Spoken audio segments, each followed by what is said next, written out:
My name is Elliot Mitchell, and I'm a recently graduated PhD student from the Department of Biomedical Informatics at Columbia University, and I'm soon to be affiliated with Geisinger on their data science team. I'm excited to share this work with all of you on behalf of all the co-authors to this work. Thank you for listening. In-person health coaching can be an effective tool to support individuals with self-management of chronic conditions, which pose a growing challenge to the healthcare system in the U.S. and abroad. Health coaching emphasizes actionable goal setting, cultivating motivation, and building healthy habits over time through an individualized, patient-centric relationship. However, human-powered coaching just doesn't scale. There's not enough coaching practitioners, and there's barriers in access that can deepen existing health disparities. And so, we argue that there's a need for technology to provide automated coaching support to broader populations.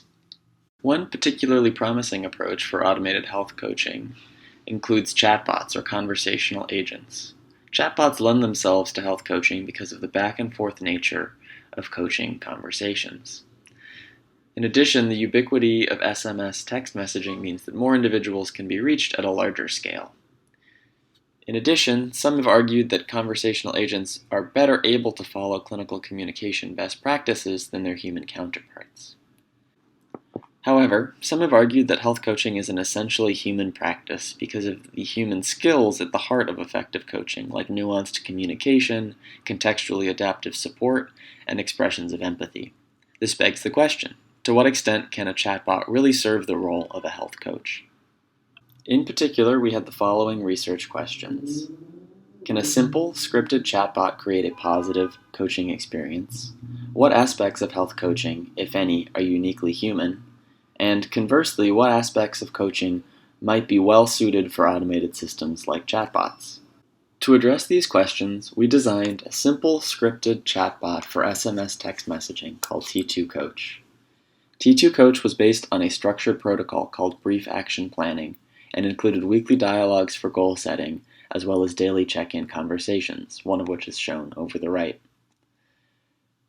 We designed T2 Coach through an iterative, user-centered design process with individuals recruited from New York City federally qualified health centers over a series of design workshops, as well as a Wizard of Oz deployment study, which is described elsewhere.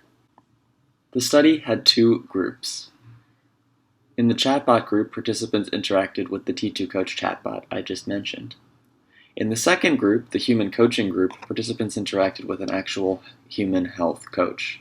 This health coach was given the same protocol as the chatbot as a starting point, but was encouraged to go off script whenever necessary to give the best experience to participants. One note is that the chatbot was not fully implemented, but dialogues were simulated with the Wizard of Oz technique. Let's take a closer look at the study design. Participants from both groups recorded meals and messaged with their coach over 2 weeks. After the 2 weeks, they returned for interviews as well as usability and shared decision-making questionnaires. We also interviewed the 4 coaches from the human coaching group for their perspective.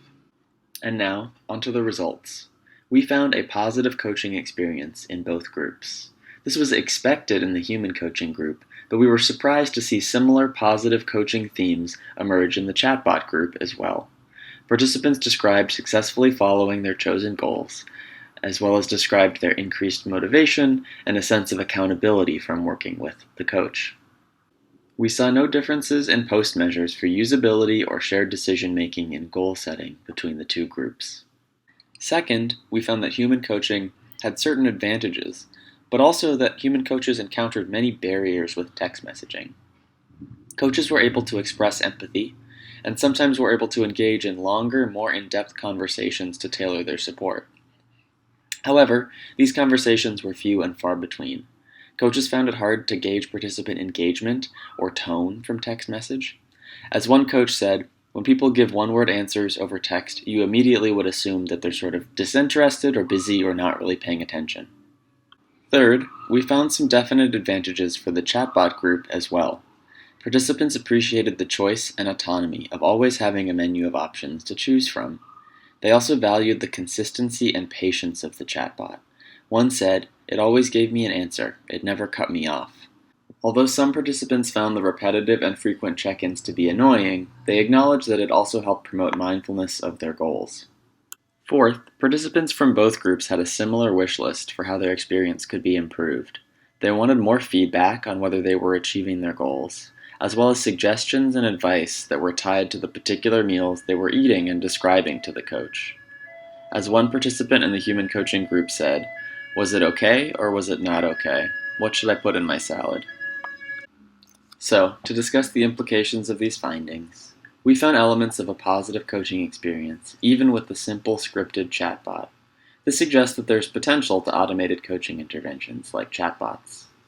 On one hand, we saw clear advantages of the human-powered approach, for example with sincerely received expressions of empathy, which is one potential direction for automated agents in an active research area, as well as in-depth personalization to participants' unique context and constraints.